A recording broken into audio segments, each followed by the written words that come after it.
ماہنامہ دریافت سے انتخاب کی سیریز کے سلسلے میں قمر جمیل صاحب کا مضمون ہیگل کی جمالیات، تلخیص و ترجمہ قمر جمیل، عمارت سازی کے 12 مضامین ماہنامہ دریافت میں شمارہ نمبر 4 میں شائع ہوئے تھے۔ یہ 12 مضامین 12 قسطوں میں آپ کے سامنے پیش کیے جا رہے ہیں۔ سماعت فرمائیے۔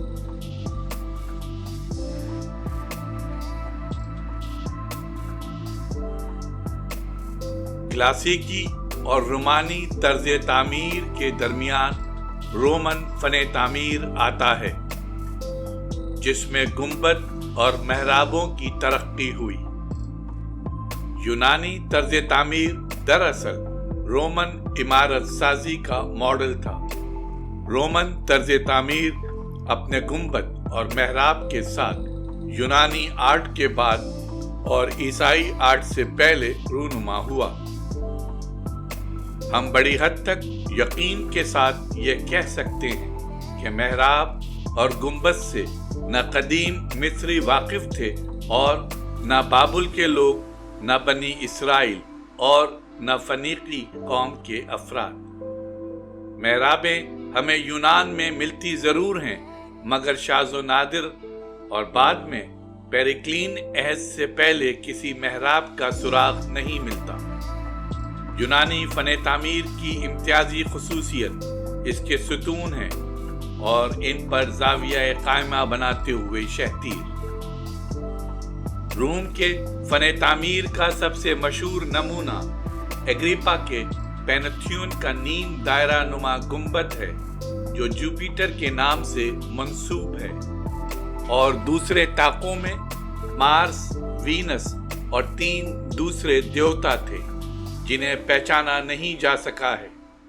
کورینتھین ستونوں پر آسمان کی طرح ایک گنبد بنا ہوا تھا، لیکن یہ گنبد پتھر کا نہیں تھا۔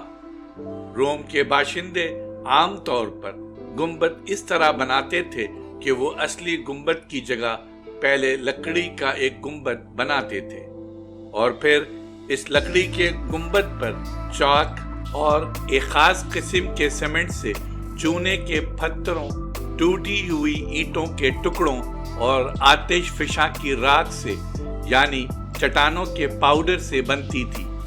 ایک اور گنبد بناتے تھے، اور جب یہ سیمنٹ کا آمیزہ خشک ہو جاتا تھا تو یہ پورے کا پورا گنبد ٹھوس شکل میں تبدیل ہو جاتا تھا۔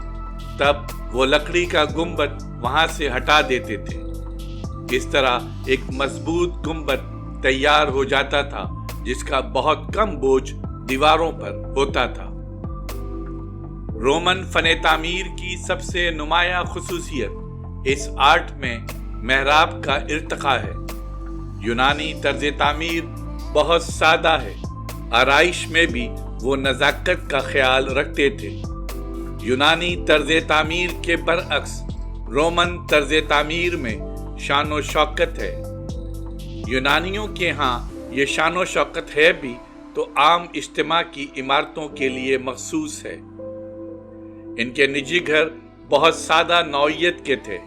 اس کے برخلاف روم کے تھیٹر، پیشہ، تیغ زنوں کے مقابلے کی جگہیں اور دوسرے تفریحی مقاصد کے لیے بنائی ہوئی عمارتیں بھی شاندار ہوتی تھیں، اور رومن شہریوں کے گھر بھی عمارت سازی کا نمونہ ہوتے تھے۔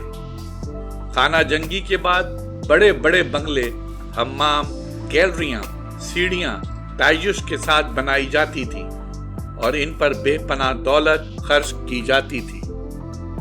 روم کے لوگوں نے عمارت سازی میں نئے نئے راستے نکالے، مثلاً باغ بھی عمارت سازی کے اہم نمونے بن گئے، اور ان کے ڈیزائن اور ان کی عمارتیں درجہ کمال کو پہنچا دی گئیں۔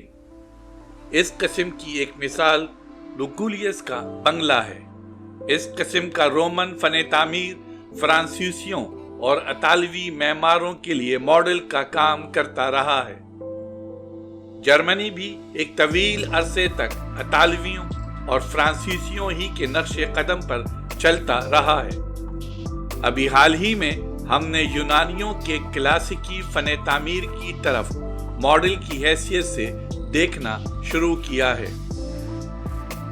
نمبر 1، مشاہر کی یادگار، ایسی جگہ جہاں دیوتاؤں کی پرستش ہوتی تھی۔ نمبر 2، مشتری، دیوتاؤں کا دیوتا۔ نمبر 3، زہرا، محبت کی دیوی۔